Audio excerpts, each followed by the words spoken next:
Welcome, Sac Republic fans, to the State of the Republic podcast. I'm your host, Luis, and we have a few things to talk about today. First things first, we'll talk about yesterday's 0-0 tie at Lexington. Our first tie of the season, but another clean sheet for Danny, which really happy for him, and we want him to keep on increasing that historical record of his for clean sheets. We'll, of course, also talk about our upcoming opponents. We have two upcoming games within the next week here. Midweek Wednesday against the Burrito Boys, once again in the US Open Cup, but this time in the first round versus last year. Remember, it was a little bit more later on in the Open Cup, so we'll talk about them. And then, of course, on Saturday, we have Monterey coming down to Sacramento to play against us. Another game for the Cup that we've mentioned here on the podcast, so we have a lot to play for when we play against our fellow neighbors of the Bay Area, as always. And of course, we'll be mentioning podcast winner dinner. How did we do this past week? As always, there's points to be given. So those happened. And so, yeah, let's go ahead and introduce our team here. We got the full house as usual. But first, let's go over to Texas with Jared. How's it going, Jared? Let me put it this way. Dallas does not F around with their St. Patrick's parades. With that being said, I'm back home in Kilgore, just ready to look into this match that wasn't exactly high on the action scores, but either way, we're still undefeated. Danny still has yet to give up a goal, so let's dig into that.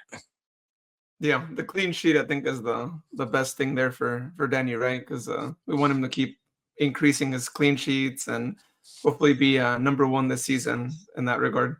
Next, he's at 6. I was gonna say he's at 60, so let's keep it going. Yeah, which is crazy, right? To think it's not easy. I mean, in any league to keep a clean sheet, and so for him to do it so many times, yeah, hats off to him. Next, let's go over to Elk Grove with Sharon. How are you, Sharon? Oh, you're muted. You're muted again. Or unless this is the new intro for you. You might as well say, "Hey, Sharon, you're muted. Welcome to the podcast," and then I'll unmute.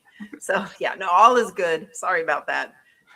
Everything is great. Can't wait to get into it and talk about the match that was first half kind of boring and second half a little more exciting, and the influence that Vonner had on the match. I know we're going to talk a little bit about that, and I can't wait to get into some of the stats, diving into the some of the individual player stats, because I always love hearing some of those sorts of things. Rion, how's it going in Natomas? Beat you to it. Yeah, busy week here at Natomas. Got a lot of articles lined up. But yeah, another good week here in Natomas, and happy to talk more Sacramento soccer with y'all. Yeah, and if you guys are watching the video version of the podcast, Rion's trying to bring back the away curse because actually, let me take the banner out here.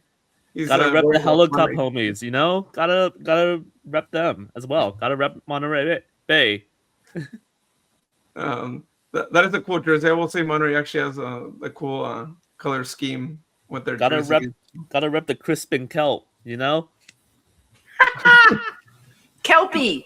Oh my God, that thing needs to go away. It's so scary. No. I love Kelpie. No, we need to keep him.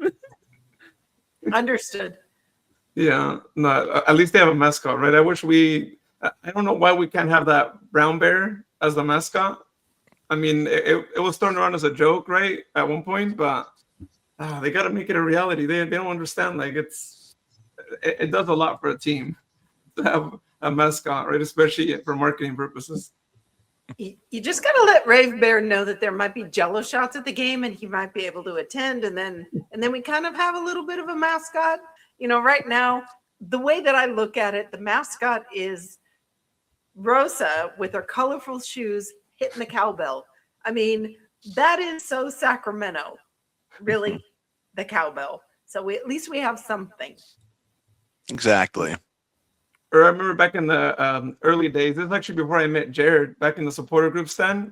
If I'm not mistaken, Jared, you'd wear a construction hat, right, to the games? And I was like, that could also be our mascot, something about construction. Well, it's building for a better future. And, of course, now with the rail yard finally taking place, I don't know. I may have to Maybe bring it back for August. I don't know. We'll figure something out.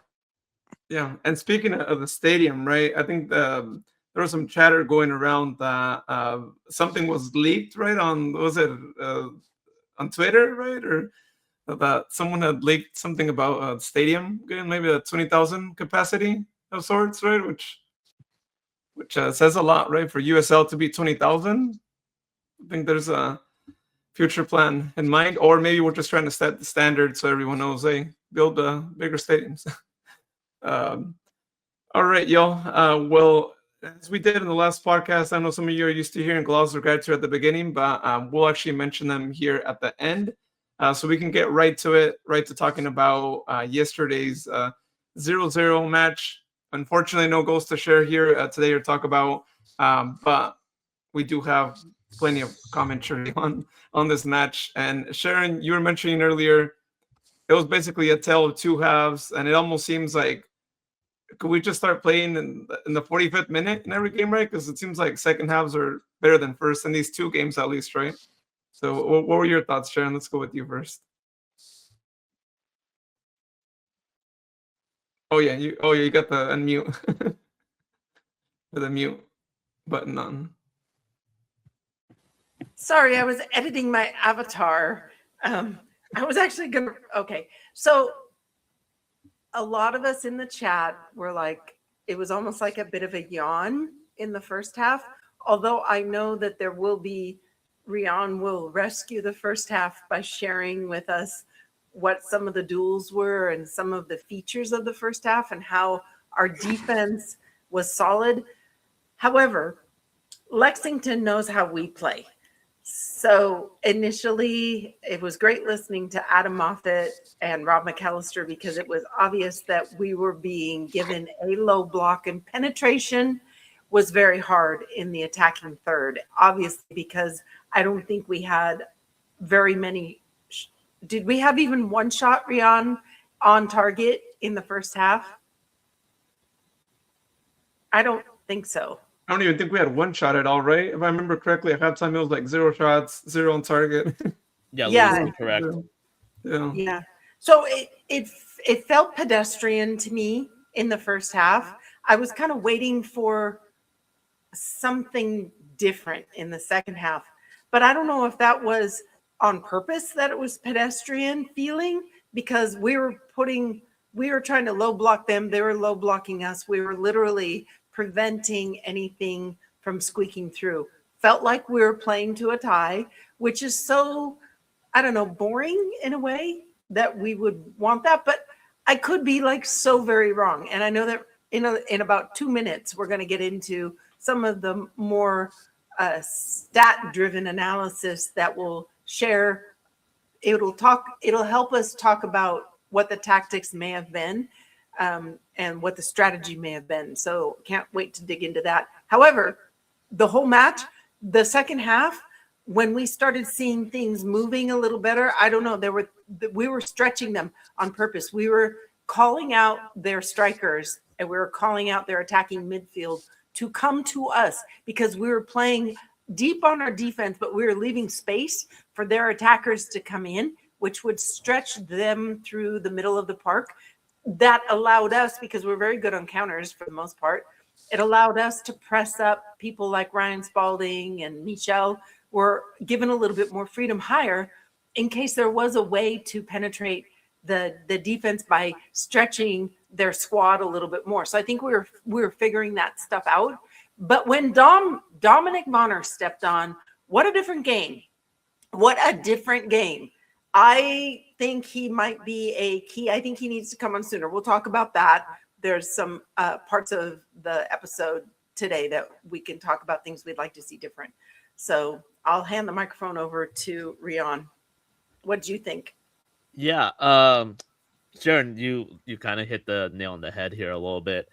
There wasn't a whole lot to write about in this match. You can see in my match recap, it's a very brief recap, but both teams came out in a formation where they packed the center of the park. Like, the middle of the park was stacked with midfielders, and the only way around was through the wide channels. I I mean, you said the Republic defense did a great job, in which they did. The two main men I had my eyes on for Lexington were Aaron Malloy and Philip Goodrum, and they didn't really have much of an impact throughout this entire match, which is a great sign for the Republic defense. In terms of the attack, it was a bit one-dimensional, it was a bit flat, but that was from both sides, so that's what it is. I think Malongo did great. He was still zooming up the left side of the field. But yeah, it was a pretty game. Sometimes in these matchups where Lexington is a team where people have been predicting them to be like in the top of the Western Conference, and Sacramento, they're always going to be contending. You only get one chance, and that chance fell to Bonner on that night, and sometimes it doesn't happen, and that's the difference. But bigger picture wise, all the Western Conference teams are going to have to make a trip to Lexington. I don't think they're going to fare much better than a draw. So I'll take a 0-0 draw on the longest road trip in the conference. But yeah.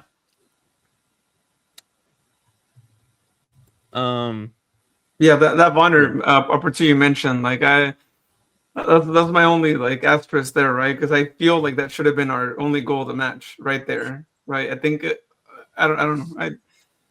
He really should have scored it there. That should have been his goal. It was tough to see that one getting missed, right? I'm sure all of us here were already starting to celebrate, right? You see him open up, he has that opportunity, and yeah, he just doesn't place the shot where it goes. At the same point, I just want to shout out Semley, the Lexington keeper, for getting a hand on that ball. That was a phenomenal save from him. Just want to give my props out. Yeah, to have him tip it, because I think it was going in. It was definitely going to go in, but to have the keeper at the last minute stick a paw out, that's definitely Danny Vitiello material. So, that was cool. I know we're going to talk stats in a minute, and we're going to talk player rating, but why is Mark Anthony Kaye getting a 7.4 player rating? Is he that good, or did he save our bacon a couple times at a goal line scramble kind of thing? There were a couple times in our box where there was scrambles, and the next thing you know, a toe poke by Mark Anthony Kaye. Is that why he got a 7.4, or was he really preventing things from coming down the gut the way he's supposed to? I know he talks more than Luis Felipe and Nick Ross. I know he's vocal on the pitch. So I know we're going to get into this. I know it's too early in the podcast to get into individual stats, but yeah, I'm going to highlight Mark Anthony Kaye here. On my stat sheet, I have him as the top tackler out of the Republic. He had a solid duels win rate. He didn't win the most duels, but he won 60% of his duels. 89.4% passing accuracy. It was just a solid performance. Nothing that stood out, but he did solid performance in the midfield. Jared, when you watched the match, did it feel like Mark Anthony Kaye was moving much, or was he pretty static, or does he just know where to be in your mind?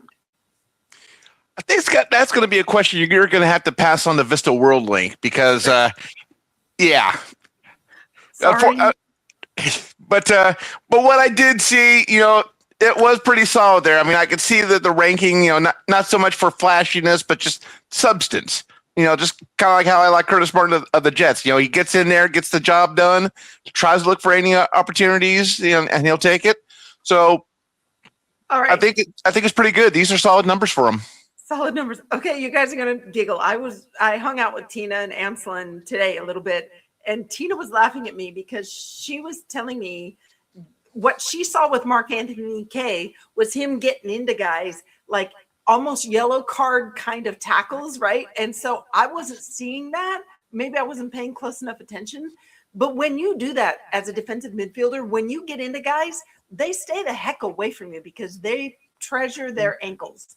And so maybe that, and so because I was kind of like off and on, not a fan quite yet. You know, there's always one guy that you got to prove it to me to win me over. And it's like, okay, you may be like MLS, you may be this guy, but prove it. So Tina, she was laughing at me the more I talked about the situation of what a defensive midfielder should be doing, you know, getting into guys and keeping them away from the attack. She goes, you're talking how you like him. And it's like, oh, okay, yeah, I guess I am saying that, you know, he did have a positive effect because he kept guys away because he get into them. Thank you, Mark Anthony K. You may have just changed my mind. We need bruisers. I'm glad we got one on the field now. We could use a couple more. Let's see how the season progresses. Anyhow, thank you, Rion, for statting us up. Yeah, but I do think it's the 89% pass rate. I think it's a big contributor to that, right? 42 out of 47 passes, I think is what we have there on show up on there. Yeah, 42 out of 47 passes. So that's, I mean, that's a pretty solid passing rate, right? Well, I can't wait to see some of the other passing. How many passes did Lee Desmond have to make? How many passes did Memo have to make? How many passes did Danny Chrysotomos have to make? I want to see some of these other guys. They had higher numbers of passes that they were trying to make or that they could have made. Oh, well, there we go. Lee Desmond getting on the ball like crazy over there. Yeah, 59 out of 67 for Lee, right? 88%. Ooh. Passing rate there, yeah. And then Brent Spalding, 19 out of 21, 90%. And then Freddie, 75 out of 84, 89%. So there's guys that touch the ball more than Mark Anthony K, but Mark Anthony K could have been instrumental in preventing guys from coming into the defensive area, our defense, because they know they're going to get cracked. So if I'm playing against Mark Anthony K, I'm not getting anywhere near him, which basically means I'm going to freaking play around him, which then interrupts what my team, if I'm playing against him, it interrupts the strategy that maybe my team was going to do. So the world finding out about Mark Anthony K and also Danny Chrysotomos and, you know, the other guys that are getting, you know, in there. Like, how many times did Michelle Benitez have to touch the ball and make passes? You know, so you're going to pull that one up too. Oh, right, yeah. I will say that his yellow card, I feel like it wasn't a yellow card. Referee was a little too quick showing the yellow card, but yeah. So he had accurate passing, only 40 touches on the ball. Okay, well. Yeah, 18 out of 20, yeah. 90% though, yeah. So when you only need one, you know, when it gets, passes into the final third, that's 7, that's good. Okay. Just want to also add on to this point. The passes that you see from Lee Desmond and Freddie Kleeman and the back line are not the same kinds of passes you're going to see from the midfielders and the forwards. You know, you're going to come more under pressure as you move further up the pitch. So you're going to see, you know, more comfortable maybe passing from the back line, but as you move further up, the players are going to be more under duress. They're going to be, you know, trying to point. Yeah. And Rion, to your point, exactly that. How many times did we see the boys in the back just pass it back and forth between each other? Okay, it's not on for me. I'm going to pass it to you, Freddie. Oh, no, it's not on to me. I'm going to pass it, you know, to Mark Anthony K, who passes it back to Lee, who passes it back to Danny Vitiello. I wonder what Danny's passing rate was because he touched the ball a lot as a passer. And then it was back out to the right side. It was just kind of like this weird, we weren't building up. We were drawing them out. Yeah. And people get frustrated because they always want the ball going forward. And it's like, but if you're working on drawing the other team toward you, there's a way that it's done. And here I am talking myself into, maybe it wasn't such a boring game if you look at that tiny little strategy. Oh, no, yeah. The tactics side is great because, you know, you see these two teams who try and set up for a win, and sometimes it doesn't result in that, but you can see what they're trying to do, and it's great, fun to see. Yeah. Anyhow, that's that. So that was my overall kind of view of things. So, Well, let's talk about some of the things that could be changed there. And I know you mentioned it earlier, and yes, I agree. The subs were a bit late for sure. So let's take a look at like some of those subs and kind of like when they happened. So in the 67th, we got Arturo and Malongo both got subbed out. Were replaced by Pep Casas and Dominic Viner. We talked about Dominic. He had that opportunity. And of course, I think game changed when he got subbed in. Then you got Kyle Edwards, who got subbed in the 75th minute of here. He got subbed out a Jago for him. And then this sub, I don't know. I felt like you mentioned earlier we were kind of trying to play for a tie.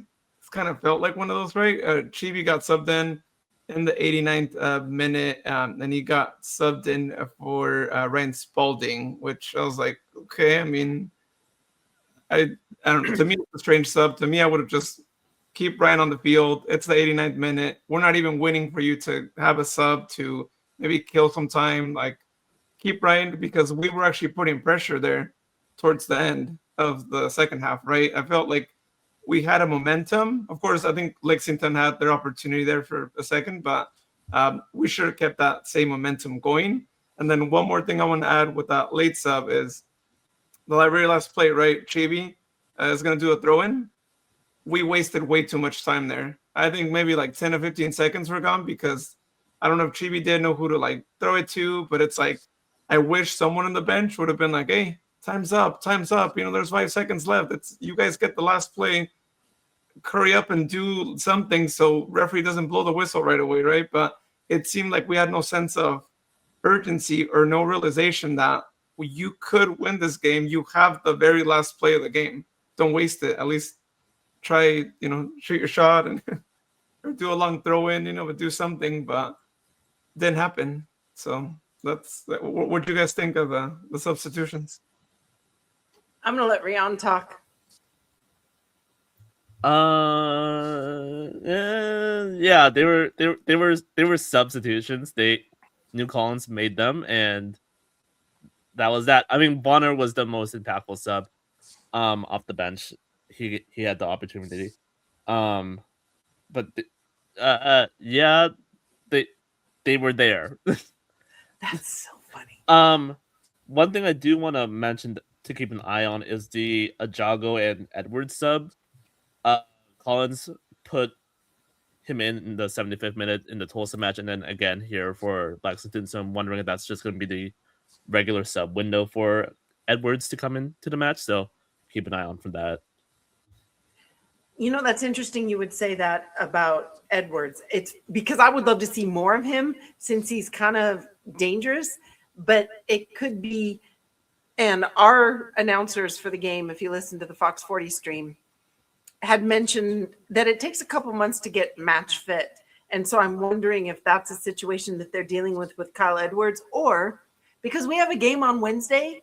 So to your point, Luis, about Ryan Spalding, if you're going to sub him off so that he can be used again on Wednesday and then again on Saturday against Monterey Bay, sub him off way earlier to let Chibi get the feel for the flow and all the other things. Because I don't know who we're going to be playing on the field. El Farolito is no joke. So you got to put your starters out there against them, and you got to put your starters out there against Monterey Bay FC, because we don't know how they're going to be now with Sebastian on their team. So there's a lot of unknowns out there. So do you plan for the next games, or do you plan to win the current game that you're in? And on those subs, you know, does Kyle Edwards, do we bring him in sooner? I know you said the last game it was about the same amount of time, Rian, but Kyle Edwards is a game changer, and we're finding out now that Dominic can be a game changer as well. Thank you for subbing him in at that right time. That's the time frame that Luis Urbano, our host, likes to see subs, critical subs coming in at that time. Pep Casas, I would love to pull up his stats because, Rian, I think you may have a couple things to say about him. His first 2 touches, he's given the ball away to them. He put us into a bit of a little panic. You know, just watching him give up the ball. That was one of the worries that I had with him. I think he'll get better as we go. But so you said, Rion, that passing in the final third this was back in our defensive area where it was just going to be dink a dink a dink, and it's 81%. Successful dribbles. All right, keep scrolling. Big chances created. Looks like he created one. I can't remember. Was he the one who set up the Vonner chance? Oh, are you gonna? Did he? That could be the one. Yes. I want to say that was the one. That was the one. You're right. It was that. But prior to that, he got us into a turnover situation that was ugly because he mispassed it directly into one of their substitute strikers or their strikers. And literally we were a man short because then it created an imbalance. But our guys handled it. I think Danny Vitiello had to do something. I don't remember, and I don't think there's video, a highlight of it. But Peppa's got to win me over. They don't have to win me over. They can just go out there and play their game. But it's that same feeling. I'm super sure with Freddie Kleeman. I don't have a doubt about him. I don't have a doubt about Lee Desmond. I don't have a doubt about Ryan Spalding or Jack when they're on the field or Michelle Benitez. There are guys that I have no doubt about, but I'm still concerned about Pep. Danny Christostomos, no doubt. He's spot on. So he's the real deal. I'd love to see his stats. Yeah, to your point, Sharon, like just the general feel of the game felt very choppy. Like the passes weren't connecting a lot of the times, especially going into the final third when you encounter each team's back line. Like even when the Republic got the ball off the press, like intercepted a Lexington pass or won a ball over, like that first pass out of a press didn't really connect a lot of the times. Yeah. It just felt like you see the ideas where Nick Collins wants, but it wasn't executed properly at that time. So that's one of two things that I noticed. So last season, we were talking about players coming to the ball. When the ball's being passed to you, whether it's aerial or whatever, you move to the ball, especially if it's on the ground. You don't wait for the ball to get to you because when you start doing that, your defender, your opponent is going to realize that you're not going to move for the ball. So they're going to get in your way and they're going to nick it off and they're going to start their counter. Our guys are kind of standing and waiting for the ball to get to them. And I would be like, oh my gosh, that is so high school. But we need to be more alert to take better care of the ball. As Joe Burrito, who used to play with Pele, he used to say, don't lose the ball, which basically is do everything you can to protect that round egg. So looking at Crisostomo, his shot accuracy, remember he took that shot from like on the top of the arc and it was like spot on. It was beautiful. That was a really good shot. It was a really good idea. It was there was a lot of passing going on in the attacking where we get to attack and the ball came to him and it was like, I'm going to take this shot. It was nice to see that happen to that guy. And I think they did the replay on that one a couple times on the television, on the feed. And it was like, that's why we brought this guy in, because he can do the defensive work, but then he also has a pretty damn good shot. So really appreciated that. That was beauty. Yeah. So that was that right there. But yeah, I mean, we'll see what players get started in the upcoming match, right? Because you make a good point about that last minute sub is that, Ryan might be playing, maybe the midweek game, but when you said him out earlier, right? And plus give Chi more playing time, I feel like he hasn't really gotten as much of that. So right, especially with Jared Timmer out for a while. Sorry, keep going, whoever it was. Jared? I was just in agreement as far as, the part that Timmer's going to be out for a while, but we've got depth on this roster, so it's definitely something we need. And glad to see we're finally exercising it. But Chibi could use some more minutes, in my opinion. And speaking of players out, do we have an update on Jack? Because I feel like we're still not being kept on the loop. This is a fan favorite player. he makes a big difference on the fields, right? I mean, you sub out Ryan, you sub in Chibi, two players that are completely different. Like, where's Jack? We want to know what's going on. He was on the bench in the last game, but he wasn't really fully suited up. Right? I mean, he had a jacket on, but did he get injured while like practicing? Because when they were actually doing their warm-ups in the other game, he was just standing on the sidelines, but he looked like he was like warm-up ready. So I'm wondering if maybe something happened in the warm-ups. That I can't say. There is, there may have been preseason, a little naggy situation going on in preseason. And I think they're just really being careful that they don't get that, have it happen again with him. And Reedy, we haven't seen anything from him. So he's also probably has a preseason knock. And, you know, those two guys, when they're healthy, it's going to be a lot different. But I will say, Ryan Spalding, he plays with 100% heart. And he has a really good mental connection with Freddie Kleeman because of their years of playing together, you know, in prior times and last season. So I think we're okay still with Ryan Spalding. He's different than Jack. His left-footed crosses, come on. He created a goal in the opening game, so he's decent. I don't discount Ryan Spalding. Yeah, the one thing I just worry about is just, Wednesday and Saturday's game, right? It's like, yeah, that's true. You give Ryan a lot. It's like, oh, we want to make sure he's healthy because I could not imagine what would happen if either he would get injured, right? Who replaces him? I guess at that point, an academy player, right? Because we don't really have a replacement for him. And then another thing on the bench, Blake Willie.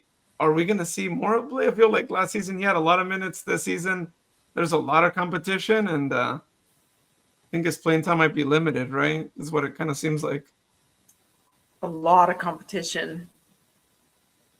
Rian, what's your view on that? Because we're really high on Blake Willie, but yeah, it's a lot of competition. It's a hard midfield to break through for a younger player. You know, you got decorated like midfielders playing in front of you, so it's gonna be hard to stake your claim against all these guys. I like the way you said that, decorated midfielders. True. Yeah. I mean, Jared's mentioned Blake right in the podcast winter dinner a few times, and I'm like, the coach is doing Jared dirty here, like, hold on. Blake's been improving, especially last season. So this is definitely a good time for him to come up, get some more minutes, sharpen the iron a little bit more. But, right now it's kind of competitive finally. I mean, it is a good thing, but we'll just have to see what that means for Blake. Yeah, and I will say Wednesday, it would be good for him to start against the Burrito Boys. I know that the past, and we'll talk about them right here a bit shortly, but I think it's going to be a different kind of game where I think it would be good for him to and rest all the main starters. I'm not trying to say that they're going to be an easy team to play against, but it's not going to be the same team that we played against last year because this is the first round. So I'm just putting that out there.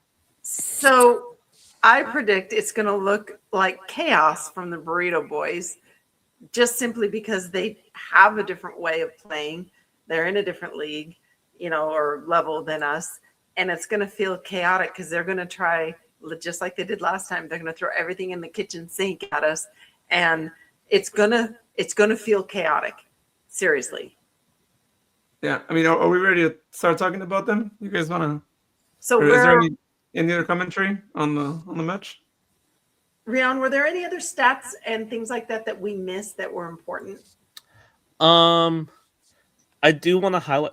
I don't have stats, but I do want to highlight a couple, like little kind of formation things, like Danny Crisostomo, stepping back into the midfield. We saw that a little bit with the Tulsa match, but we saw that even more pronounced here, where Crisostomo would be like acting as a fifth center, like a fifth defender at times.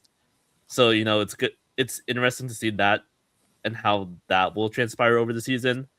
But also on the front line, in the Tulsa match, we saw Memo, lined up alongside Ajago, but now this time he's playing more directly behind and leaving Ajago all that space up front. So I'm curious to see what New Collins has in terms of like where he positions his players as the season goes on. But yeah, just a couple little small things that I've noticed. Yeah, I noticed that too. The minute I saw Crisostomo drop in between Lee and Freddie, I'm like, oh, this is kind of fun. We got some protection, which allows those two guys, because we talked about that, I think, that we're seeing Freddie all of a sudden traipse up the field and he's getting high.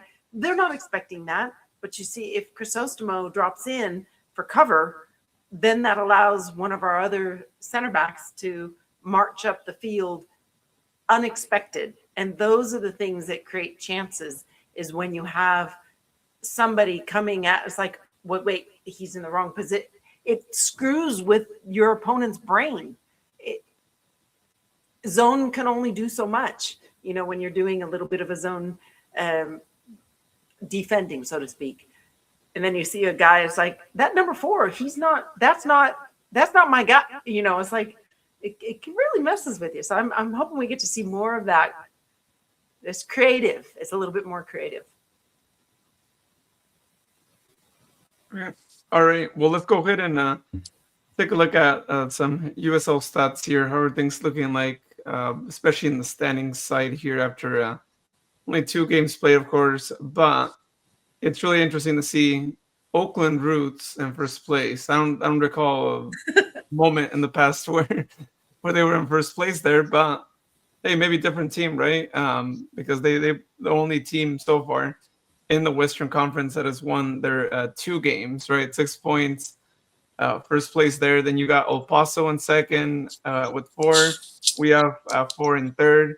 Colorado Knuckle Ruckus also have 4 points there, and then below them, there's actually just teams that have 1 point or 2 points. You got Orange County with 2.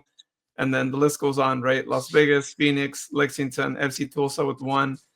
New Mexico, granted, they've only played 1 game, but they have 0 points. And then Monterey is in last there, which, I mean, that's something we've been seeing in past seasons. Unfortunately for them, but I'm sorry, but we hope you guys stay there for 1 more week.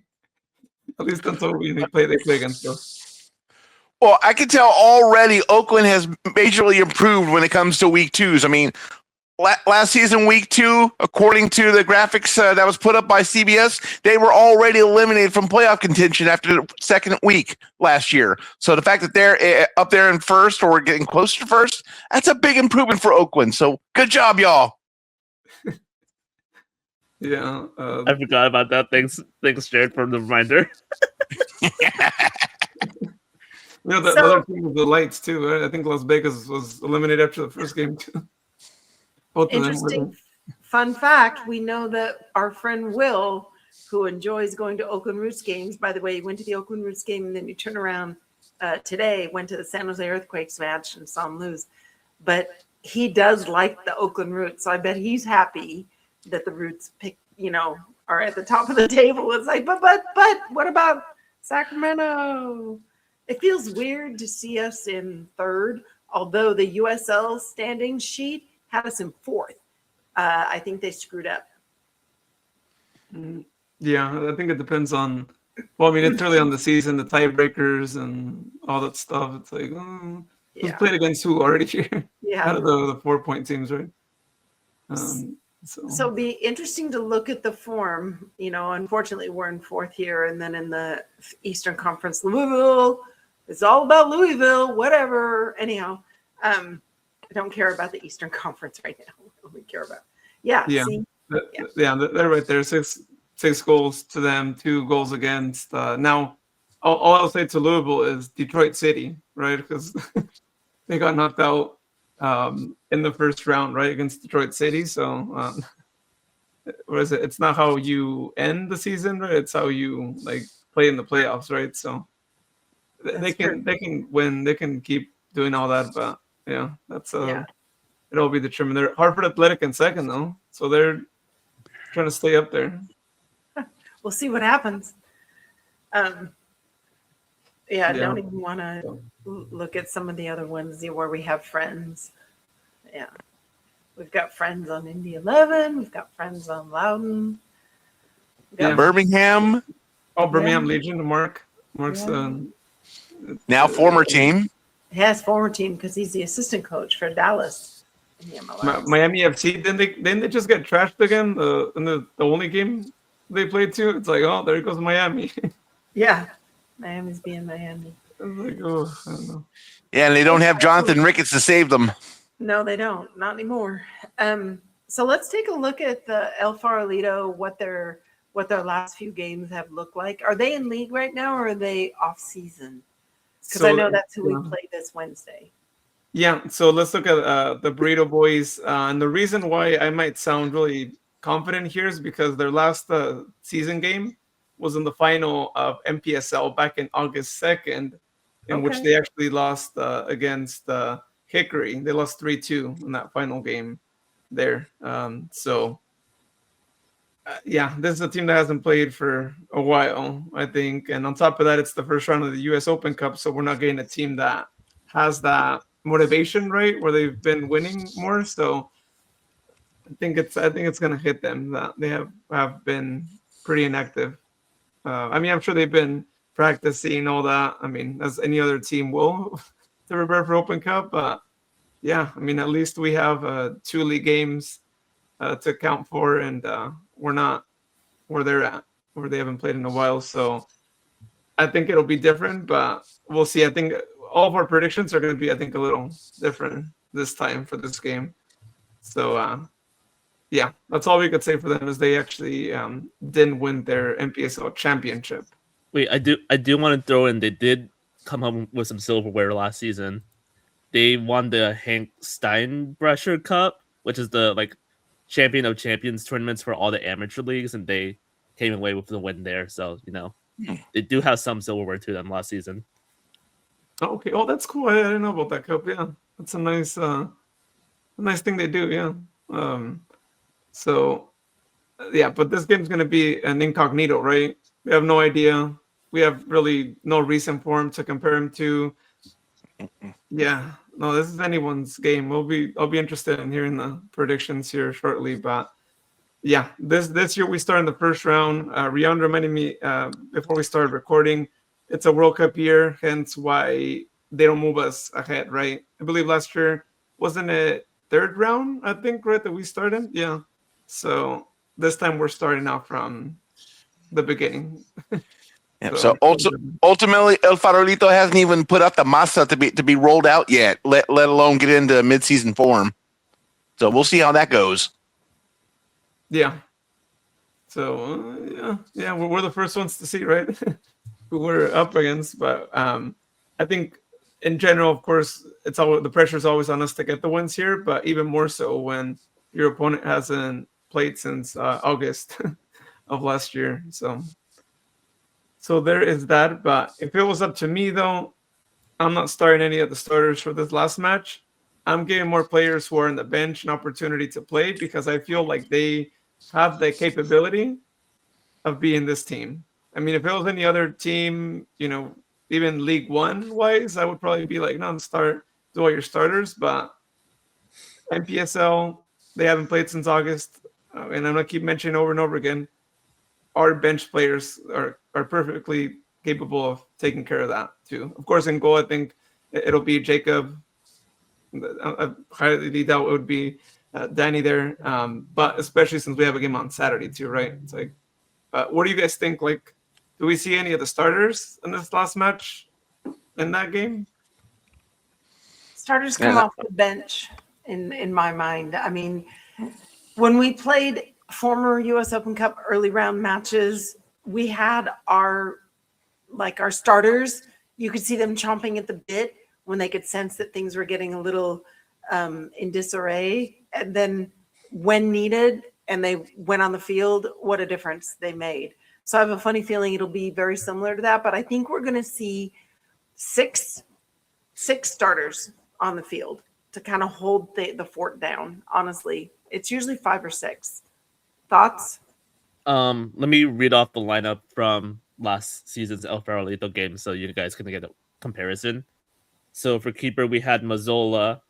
Our backline was Chibi, Kleeman, JJ, Spalding, AJ Edwards. Midfielders were Portillo and Blake Willie. And our forwards were Lewis Jameson, Roro, and Sebastian Herrera. So we had Herrera, Roro, Kleeman. We had 5 starters in the Kleeman, Roro, Herrera. That I thought at the time Blake was one of the Blake was a starter at the time. Yeah, he was starting. Yeah. 4 to 5, maybe. Yeah. Okay. Fair enough. Sounds about right. Yeah. Okay, so who are some of those that you guys think will be the? I mean, I would only name off Ryan and Michelle. I think even Ryan will still, just because again you don't really have a replacement there. Probably get subbed off early on in the match, but I have a feeling we're going to see. I don't know. I have a feeling Lee and Freddie, one of them, will be on the field, just for continuity's sake. Because if you've got Jacob in goal right now, he's a little untested, and I'm a little nervous, because he the one preseason match where 2 goals were allowed by him. So little concerned. That's all. I'm willing to hedge a bet that Arturo starts. You think Arturo's going to start? Yeah. I feel the Mazzola. Go ahead. I feel the Mazzola effect coming into play here. I mean, let's remember last year during the now Prince Open Cup, how Mazzola was a brick wall. I sense the same thing could be happening for our new young goalkeeper here. This would be a great chance to test his wares. It would be. However, Jared, that was his second season with us. So he already he was already grounded from first season to second season. So his confidence was pretty high last season because he had definitely something more to prove. He was learning first season prior. So I don't know. We'll see. Jacob needs to get the confidence. He needs to do well if he's starting. It will come. It will definitely be there. Might not be immediate, but I trust him. There you go. Yeah. Plus, he came from a championship team, right? I feel like he's got to have that on the back of his mind, right? Like, hey, I was a part of a championship team, and you know what? I'm a champion, right? So, like, This is the moment to step up and show that, right? And I'm sure, like, he's aware of, as Jared mentioned, right, the previous success, right, and just how, even though he might be the second goalkeeper, like, we give our second goalkeepers a chance, right, in these cups, and it's his opportunity to train against, especially against teams like this, where it is more expected of you to do so, right? And I mean, later on it'll be different, but this is where the confidence starts building. Luis, as long as we have Freddie or Lee on the field, I think Jacob stands a chance of doing well because he'll have the good communicators in front of him.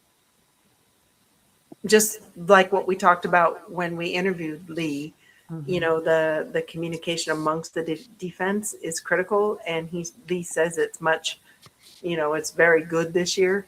So we'll see. I want to talk a little bit about moving on from Open Cup. I want to talk about Monterey Bay FC and then get into podcast winner dinner.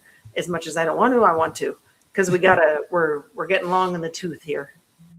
Yeah, let's go ahead and talk about that.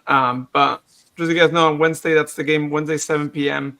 Get your tickets if you haven't yet. They are cheaper tickets typically, and cost is $25 to maybe $40 on average. And they only open like about half of the stadium. So go and watch the game. Should be a good one still, even if they haven't played in a while. All right, let's move on. Talk about the game on Saturday, 7 p.m. Also start time for both. This one against Monterey Bay, our first game of the season against them.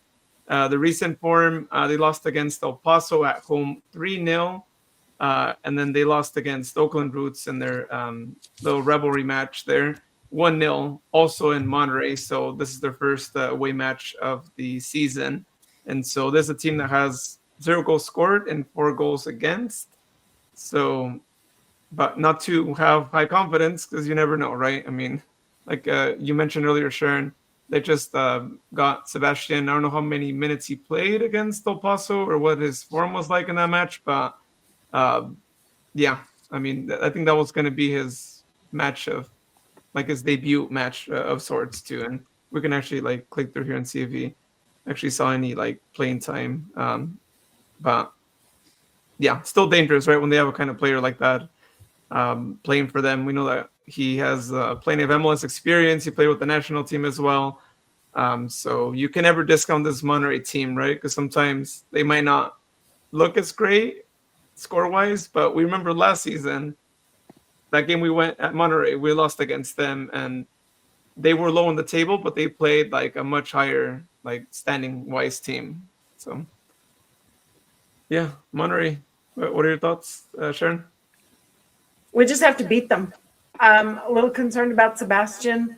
Not so concerned overall. I mean, they're bringing in some firepower coaching and all that other good stuff, but at the end of the day, it's still Monterey Bay. You know, they'll come to our park. We'll put the best squad up against them. And I have a prediction already. I'm not going to say what it is, but I have a good feeling about the match. Yeah, overall thoughts on Monterey. They're relatively young outside of maybe 1 or 2 players. You know, Sebastian Jet is the star name, but you know, former Sac Republic man Nick Ross is on that squad, so you know, shout out to him. Look out for Moby Fair as well. But yeah, this is a relatively young roster going down the list. But yeah, we need to beat them. They're a conference rival. We have to beat them.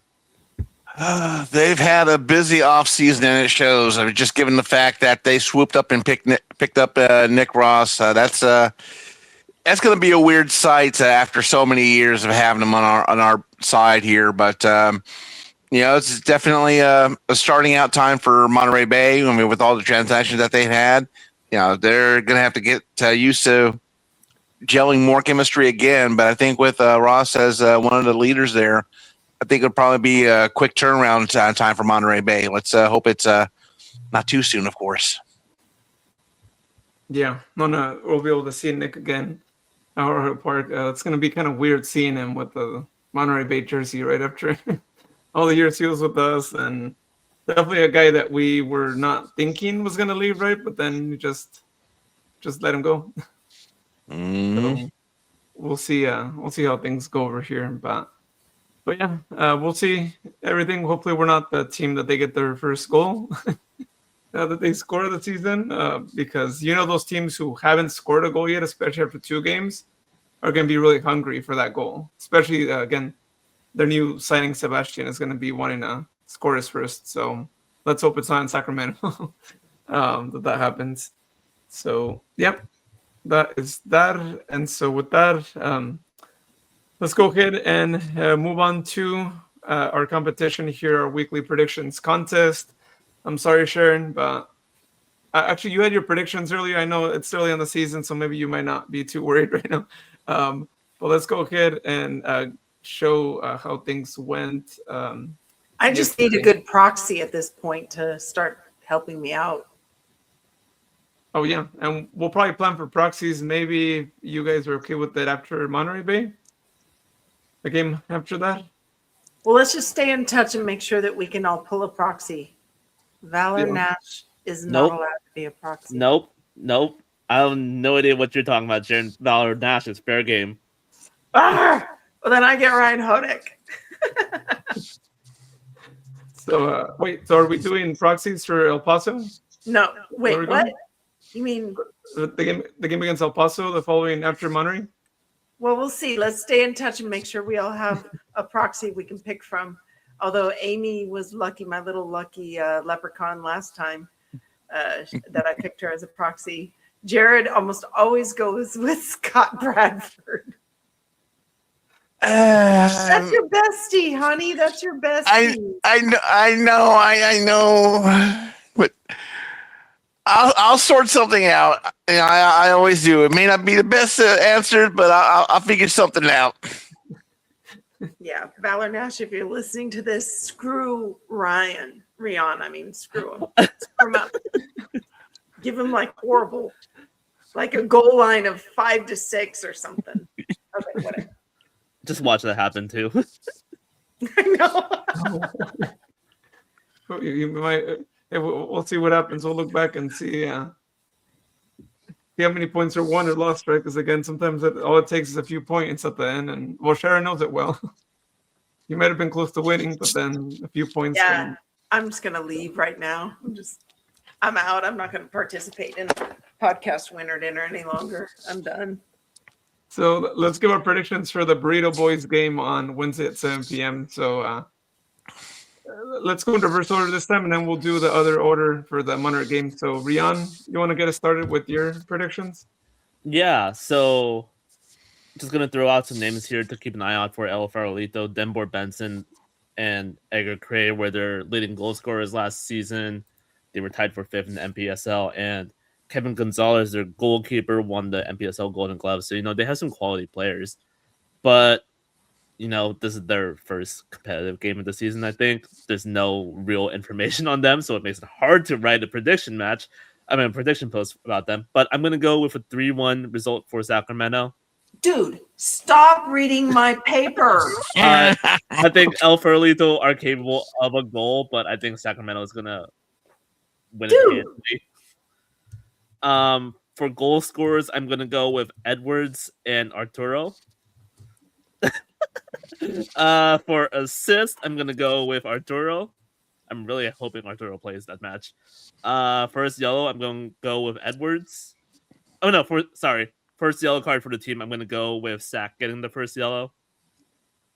And first, Sac player to get a yellow will be Edwards. I don't think it will go to extra time, and I don't think it will go to penalties if we get to extra time.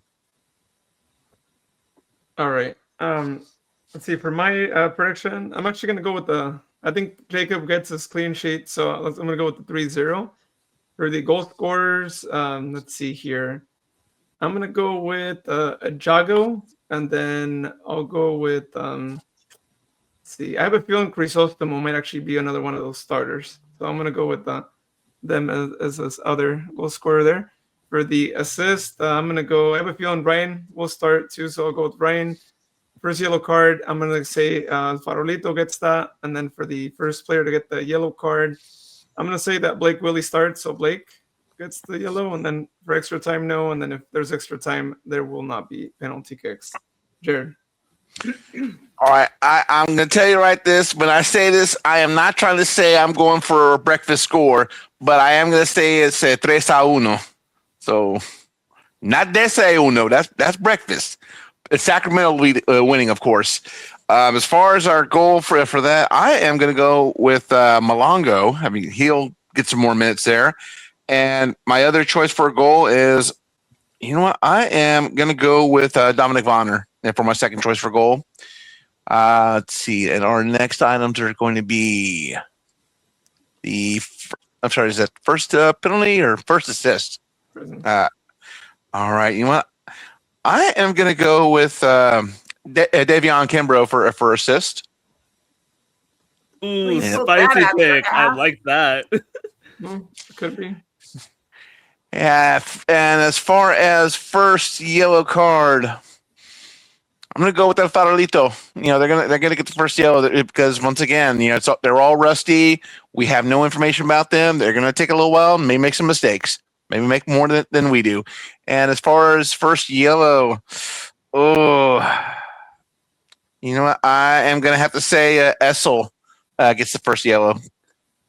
You think he's going to be here? I heard he got held up with his visa. Is he here? I am just I'm not going to lie. I'm spaghettiing this whole thing.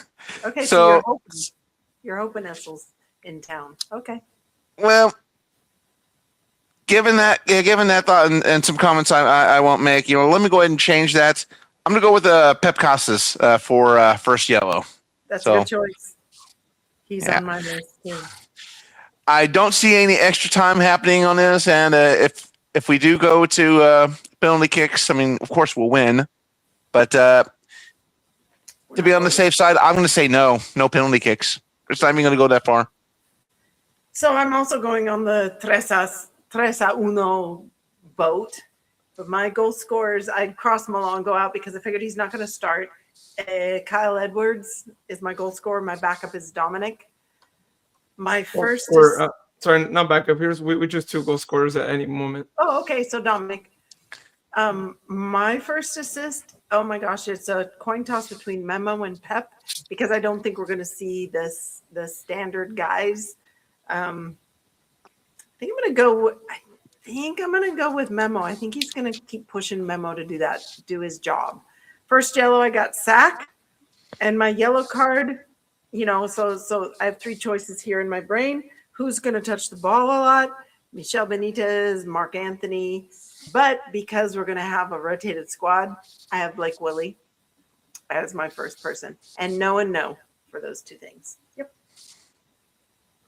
All right. Interesting picks here. Interesting. The 3 of you go for 3-1. So I'm really going to be rooting for that clean sheet for Jacob. So hope he gets that clean sheet.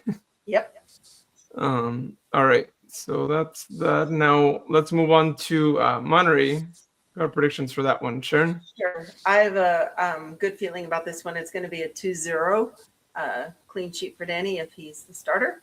And then my goal scorer is going to be Kyle Edwards. Backup is, I'm throwing it out there, Freddie Kleeman. You're going to get in the mix. Freddie Kleeman. My assist is going to be Ryan Spalding, parentheses after him, Memo. I'm putting positive things out there for Memo because I haven't seen a ton of good positive stuff from him yet. Sorry, I don't mean to say that in a mean way. It's like we need to see more from him. So this is my encouragement. And my first yellow, it's going to be Michelle again, just like the game in Lexington. And what's the last thing we're picking? Team to get the first yellow card. Okay, so Sac. Sorry. Yep. All right. Oh, good. Jared. It's not going to be as far out as the match against the Burrito Boys. I'm going to say Sac Republic takes a 2-1.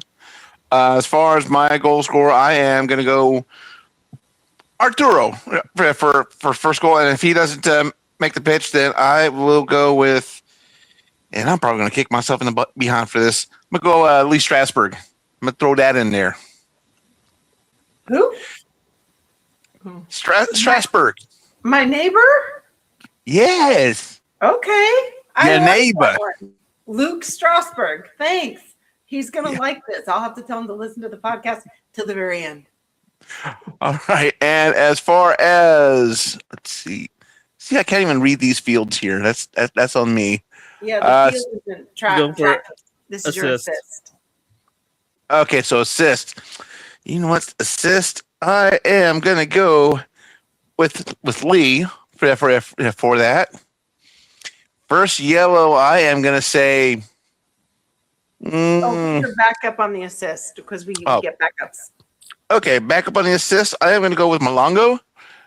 And first yellow, I am gonna have to go with Monterey Bay. And then as far as our boys, Blake Willie, you gonna kill me. Blake Willie. All right. For mine, I think it's gonna be a close game. So I'm gonna go with a 1-0 win. For the first goal scorer, I'm gonna go with let's see. I am gonna, you know what? I'm gonna go with Arturo also for this one. I have a feeling he needs a goal. And for a backup for Arturo, I'm gonna go with Malongo. For the first assist, I'm gonna go with Ryan. Backup being Arturo. And then for the first team to get the first yellow card, I'm gonna go with Monterey. Someone tells me maybe we might have a better referee. Then for the player to get the first yellow card, I'm gonna go with Freddie again. Sorry, Freddie. We're starting to apologize. Sorry, Yeah. Freddie. Yeah, we've been picking on him for a while, so he's still good. He's still getting his yellow card. right, Rian? Yeah, so Monterey are looking for their first goal of the season and their first points of the season. I don't think they're going to get either of those versus Sacramento. I'm going for a 2-0 win for Sacramento. For goal scorers, I'm going to start with Ajago as my first. There you go. I like and it. Arturo as my second, as my backup. For first assist, I'm going to go with Malongo as my first and Memo as my backup. I'm going to go with a Monterey getting the first yellow, and I'm going to go with Benitez getting the first yellow for Sac. Not a bad choice. I mean, he touches the ball a lot. You know, when we were talking with Lee offline, or when I was talking to him, and you know, he was kind of saying, "Hey, you know, Ajago's not a bad choice for yellow card leader." But then it's like, no, but who touches the ball a lot? That's who's going to end up with a yellow. And you know, Benitez seems to get his foot on the ball a lot in critical positions where he can be in a duel and be a jerk, you know, get caught kind of thing. Yeah. One thing we forgot to mention here. So in the game against Lexington, only 3 points were given. Shut up! Shut your pie hole! We're gonna have the listeners asking like, well, what are the standings? You know, so we have to like actually like go through. But Jared, I, and Rian all got 1 point because Sac got the first yellow card. So with that, the standings, Rian is still in first, 3 points there. And Sharon went up. That's me holding a giant king salmon, y'all. Oh, well, that's a big fish. Nice. That's a king salmon, and that was when I turned 21. That was that many years ago. Yes. That's a big one. I was working on a big fishing boat. I was working on a purse seiner, drum seiner. Yeah. Oh, well. Purse seiner. Yeah. Well, but looking back at the standings here, so Rian 3 points, leading the way, and then myself and Jared with 2 points, and then I think it might be the first time that Sharon's in the basement, right? 1 point for Sharon there, right? I think it's the first time you're in the basement, so Jared's been there for a while, so he can tell you how it is. But you know, it stinks. You know, the sewer pipes leak. Oh, sorry, I just had Mexican. Messing around with the Chipotle again. You're killing me. Oh, geez. oh no. And there's no offense to the man on the podcast who is Mexican. It's just, you know. I know what those It beans does do to something, you. man. Yeah, I know what those beans do to you, and if you get extra beans at Chipotle, which you could, right? Like, Hey, it's better than what we got out here, which passes as Tex-Mex. Oh, okay. Jalapeno tree accepted, of course. You guys, it's the beans and the spices. Come on, we all know it's the beans and the spices, and then too much salsa. And then That's the sour what cream ruined- with my lactose intolerance and all the cheese and all Oh, that. hell. Oh, man. The basement is getting stinkier by the minute, and you other two guys are not helping. yeah. Hey, I barely had Gym Boys last week, okay?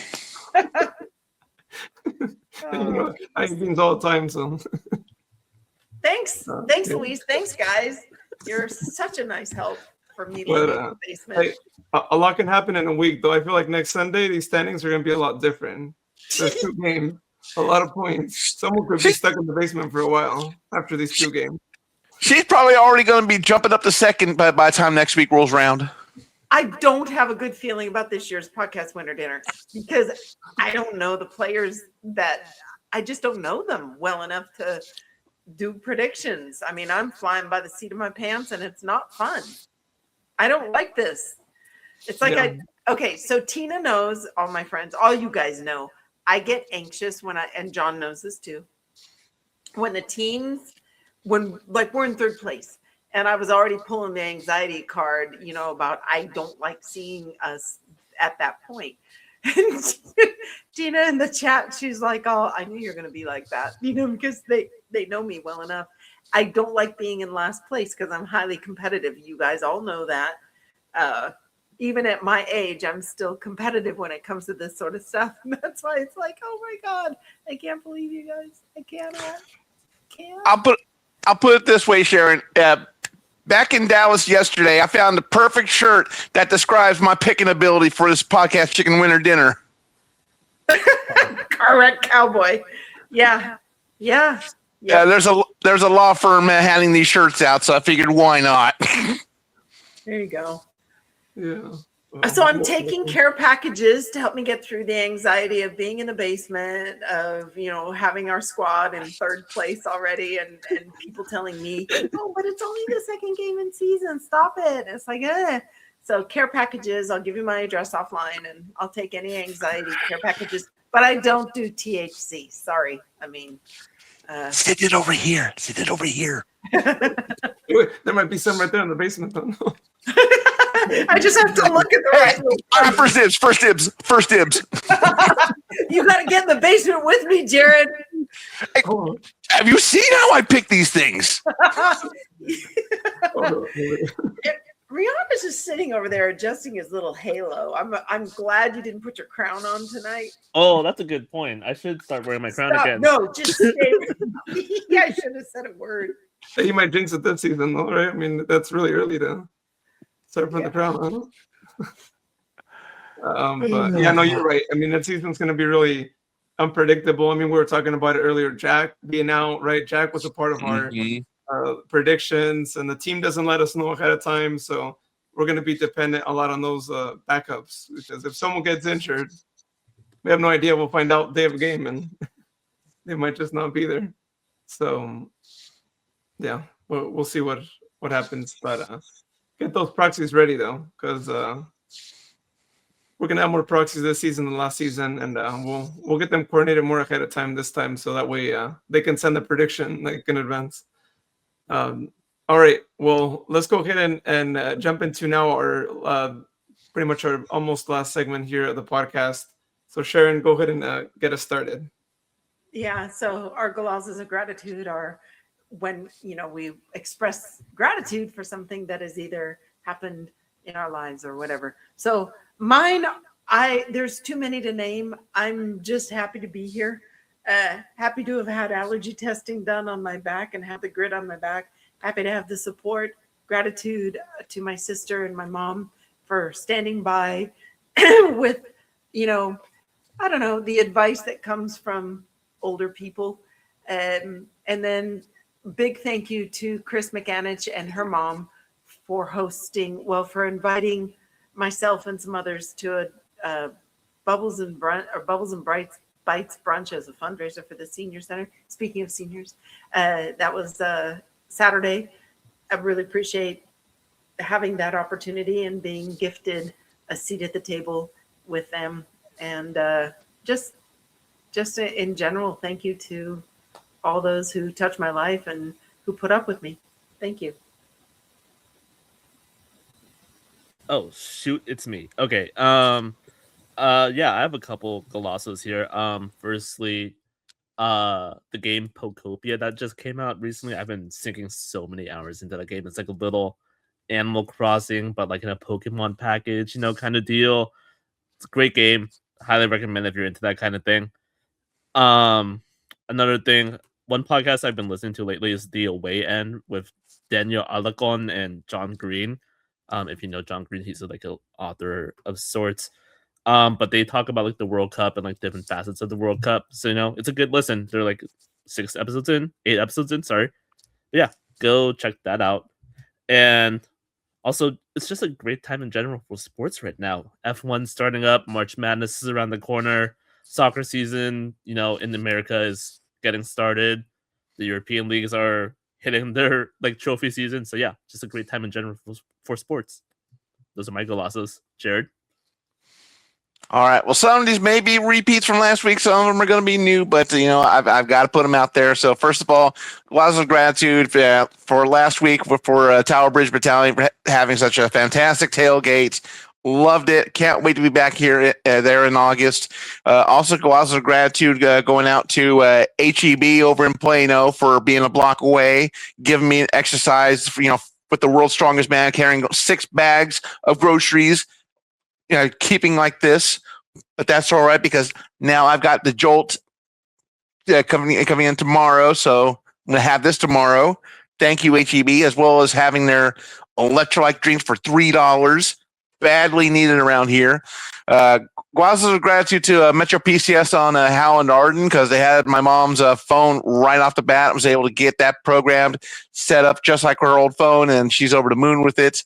Lots of gratitude going out to Residence Inn in Plano, for just an overall fantastic suite that I had there, all the amenities, and everyone here with the State of Republic. I know Rian had to miss out on the home opener, but we got him here now, so that's the important part.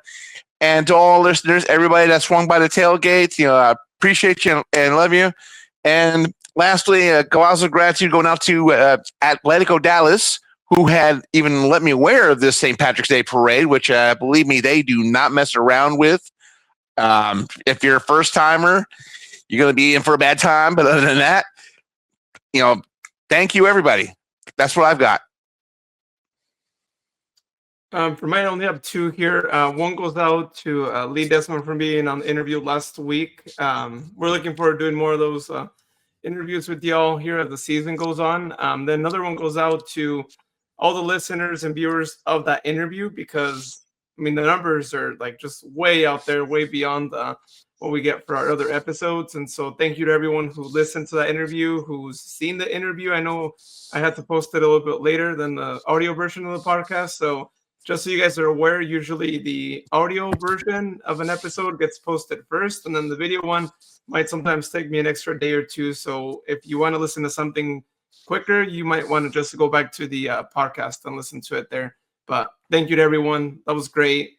And as I mentioned, we're going to be working on getting more Sac Republic players here on the podcast as the season progresses, and we'll be able to ask them on how things are going here throughout the season. And then, of course, also outside of Sac Republic, we'll also get some interviews with people in the soccer community in the Central Valley. So lots going on, as Jared said. There's a lot of sports here going on in the Central Valley, but soccer is definitely one that is starting up in different places, and leagues are starting up. We mentioned in April and May. So just be on the lookout for that because we're going to have more people on to tell us more about their team and what they have going on this season. So that's that. All right, y'all.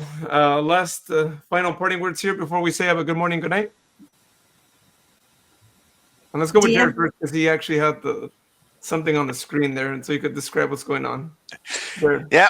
Also at the parade was Dallas Trinity FC, so I had to let them aware that I've been watching ever since they picked up one of the legends of California Storm, Cam. So they're definitely glad that they've got her. So let's hope they can finish for us this season and get us into the playoffs and go Republic.